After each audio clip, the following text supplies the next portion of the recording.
money as possible just because they had the Princeton seal. My parents did the same thing. They have a box of Princeton memorabilia at our house. Envelopes, coasters, pins. Every couple of months while I was in college, my dad would ask me to buy him a new pack of Princeton pens. They just write better than any other pen I've ever had, he'd say.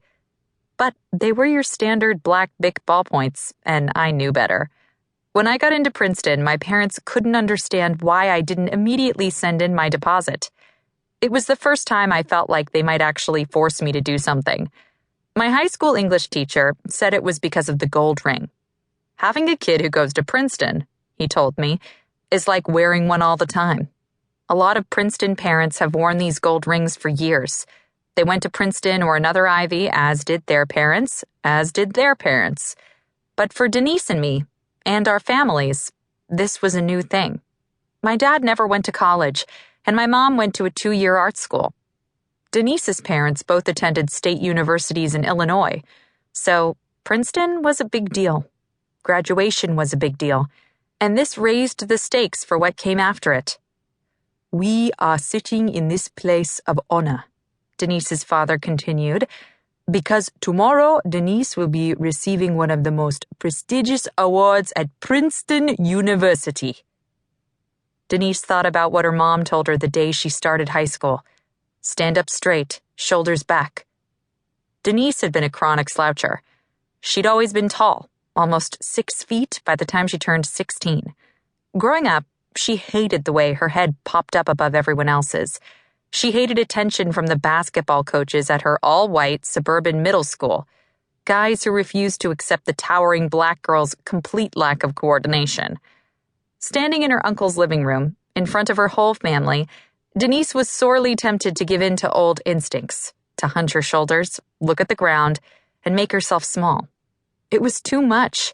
She believed that all this, graduating from Princeton with honors and the special award, happened because of God and the people around her. It felt like a lie to take the credit. She wasn't even sure she'd want the praise and recognition if she thought she deserved it, because taking the credit came with a whole slew of expectations. Success, wealth, Harvard Medical School. Her father kept talking, directing everyone toward Denise and her accomplishments. She hated it, but he wasn't the kind of guy you stopped mid-conversation. Mr. Aboya is 6'3", with wide shoulders and a torso like a punching bag chock full of heavy cement. Unshakable. He's a man, Denise says to describe him. "Denise has made us very proud, and being our first child, we thank her so much because the rest will follow suit," yelled one of Denise's aunts. "Amen," said one of her uncles. Another aunt yelled, "Let them follow." The room was full of children. Denise knew many of her parents' friends had brought their kids along tonight, hoping they'd be inspired to follow her example. After Denise's dad finished speaking, her grandfather stood up. Back in Bamenda, Vincent Aboya was the Tita, the prince. As he got to his feet, the room fell instantly silent. He stood still for a minute before starting to speak, taking his time to choose his words. It was a noble kind of pause. He knew they would wait. "When Denise started Princeton, I told her father that if I have to come back to America again, it will be for Denise's graduation," he said, "and here I am." Everyone clapped. Vincent had been to America 5 times in his life. The trip was expensive, and the visa application difficult. But he had come, and Denise understood the weight of that honor. "Denise has lifted the Aboya name high," he said, making eye contact with his granddaughter. "We know more great things will come."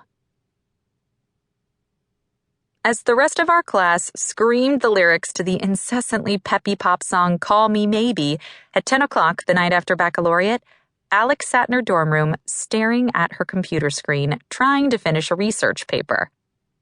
After moving out a few days before, her room was completely empty except for a pillow and blanket, a fluorescent desk lamp, and a stack of old library books.